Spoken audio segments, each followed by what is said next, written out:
Izričem opomenu poslaniku Bošku Obradoviću.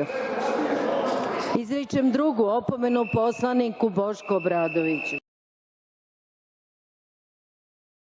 Raspravu je pratio naš Petar Gajić. Petre, rasprava je počela incidentom. Kako je to izgledalo i kakve su bile reakcije?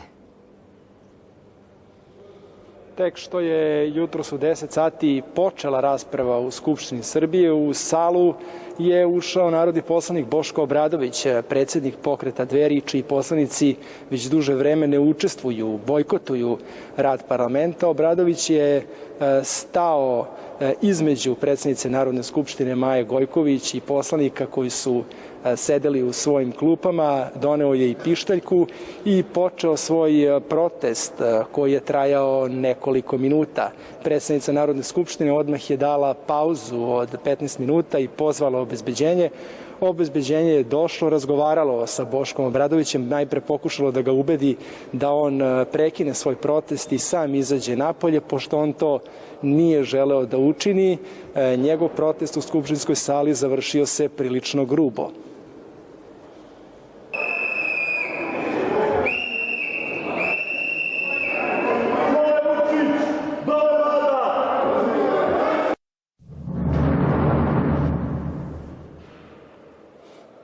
Odmah, pošto je iznesen iz skupštinske sale, Boško Obradović došao je ovamo u skupštinski hol u kome su bili novinari.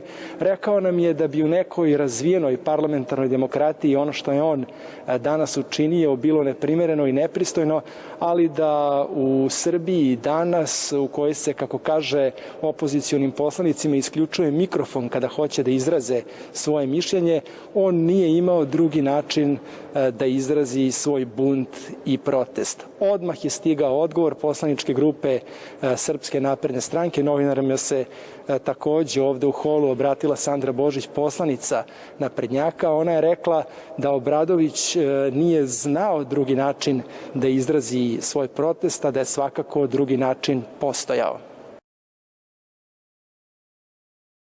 Sednica je počela sa pola sata zakašnjenja zbog incidenta koji je izazvao poslanik Dveri Boško Obradović.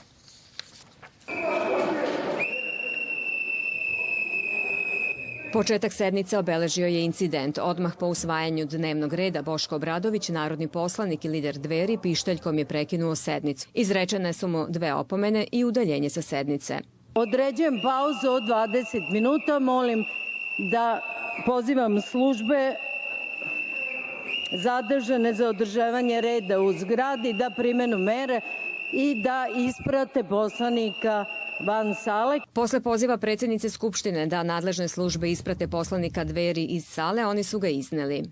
Da je tužilaštvo reagovalo na krivičnu prijavu koju je 3. marta 2020. godine protiv Boška Obradovića podnelo Ministarstvo odbrane, a zbog osnovane sumnje da je izvršio krivično delo pozivanje na nasilnu promenu ustavnog uređenja, ne bismo danas slušali Obradovića kako ponovo poziva pripadnike vojske, policije i bezbednosno-informativne agencije na oružanu pobunu i građanski rat. Gotovo sve stranke, pa i neki opozicioni poslanici koji su u Savezu za Srbiju osudili su incident. Poslanici Skupštine Srbije ceo dan raspravljaju o ukidanju vanrednog stanja. Na samom početku poslanik Dveri i najbliži Đilasov saradnik Boško Obradović pokušao je da izazove haos, zbog čega je sednica na kratko prekinuta. A šta se dogodilo, reći će nam Gordana Uzelac. Gordana? Bojana, iako lider Dveri već neko vreme ne učestvuje u radu parlamenta, on je sa namerom došao u Skupštinu kako bi, kako ste rekli, izazvao haos i incidente i izazvao sukobe. Međutim, posle izricanja i 2 opomene i mera za udaljenja, on to nije, on se uglušio to i onda su radnici skupštinskog obezbeđenja bili primorani da ga izvedu iz sale. Međutim, i on je to negodovao, govorio da mu ne prilaze, prvo se verbalno, onda i fizički obračunao sa njima i dok su ga izvodili iz skupštinske sale, lider Dveri je zgrabio zastavu Srbije, a potom je i srušio. Predsjednica vlade Ana Brnabić rekla je da je to ponašanje Boška Obradovića zapravo pokazalo nepoštovanje prema važnim nacionalnim simbolima, a to je zastava Srbije koja mora da se poštuje, a da je to nešto što tek on treba da nauči. Lider socijalista i šef diplomatije rekao je da je ponašanje Boška Obradovića u parlamentu zapravo pokazuje šta je cilj Saveza za Srbiju, to je opstrukcija rada parlamenta i vlade Srbije. Kako je sve to izgledalo danas, evo detaljnije u prilogu koji sledi. Politički saveznik Dragana Đilasa, Boško Obradović, pokušao je da spreči održavanje sednice parlamenta na kojoj se ukida vanredno stanje povodom epidemije koronavirusa. Oduzimam reč poslaniku Bošku Obradoviću i isključeni ste sa sednice. Pozivam službe zadržane za održavanje reda u zgradi da primenu mere i da isprate poslanika van sale kako bi mogli da se posvetimo predlogu odluke o ukidanju vanrednog stanja. Pauza od 20 minuta i molim da izvršite meru. Obradović je u dobro poznatom fašističkom maniru upao na sednicu, duvao u pištaljku i galamio. Na kraju se sukobio sa skupštinskim obezbeđenjem. Sednica je prekinuta na 20 minuta, a Obradović je u trenutku dok ga je obezbeđenje iznosilo napolje, zgrabio zastavu Srbije i srušio je.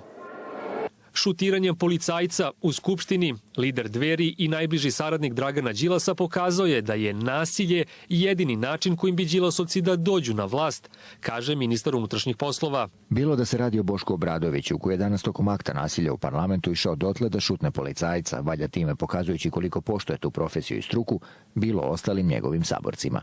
Šutirajući i fizički se sukobljavajući sa policajcima, Obradović je danas ponovo pokazao da je nasilje kojem pribegavaju za njih jedini način da se dođe na vlast. Očigledno je jedina stvar koja motiviše Boška Obradovića, Dragana Đilasa i njihove političke saradnike nasilje. Bilo da se radi o premlaćivanju novinarke ispred televizije Pink, upada u zgradu Narodne skupštine, upada u zgradu RTS-a, pretnjama i sukobima, nasilje je jedina politička poruka koju imaju za građane Srbije i jedini program koji nude. Poslanik Srpske napredne stranke Igor Bečić smatra da je jedan od lidera Saveza za Srbiju, Dragan Đilas, naredio Obradoviću da upadne na sednicu Skupštine i prekine zasedanje kako bi sprečio usvajanje odluke o ukidanju vanrednog stanja. Slično misle i ostali poslanici.